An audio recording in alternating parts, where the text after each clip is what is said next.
All right, so let's talk about another headline. Meantime, President Donald Trump's mass deportation effort getting some backlash from none other than Pope Francis.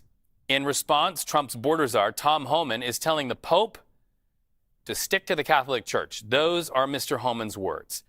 Let's turn now to CBS News immigration and politics reporter Camilo Montoya-Galvez. Camilo, what's the back and forth there? It's not often that we hear a head of government telling the Pope to stick to his job in the Catholic Church.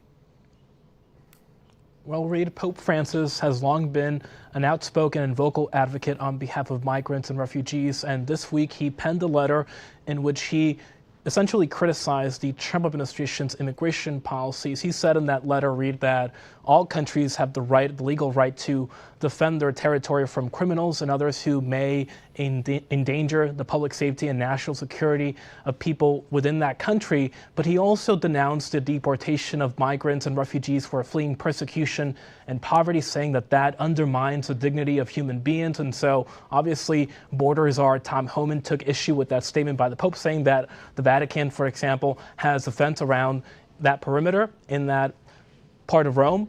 And obviously he's saying that he as a Catholic should, be focusing on the Catholic Church and not on U.S. immigration policy and border initiatives. But this really does underscore that there is an escalating feud between some religious leaders, Reed, and the Trump administration over U.S. immigration policy. Just today, a group of religious leaders sued the Trump administration over a decision to rescind a Biden administration policy that prohibited ICE and CBP agents from going into churches and other so-called sensitive locations to arrest undocumented immigrants. Well, and as we heard in the days after the inauguration, you saw one of the leaders in Washington, D.C., a faith leader, saying to President Donald Trump to have mercy. It appears that there's a direct message back to those religions who have a say in this. Camilo Montoya-Galvez, thank you so much for that.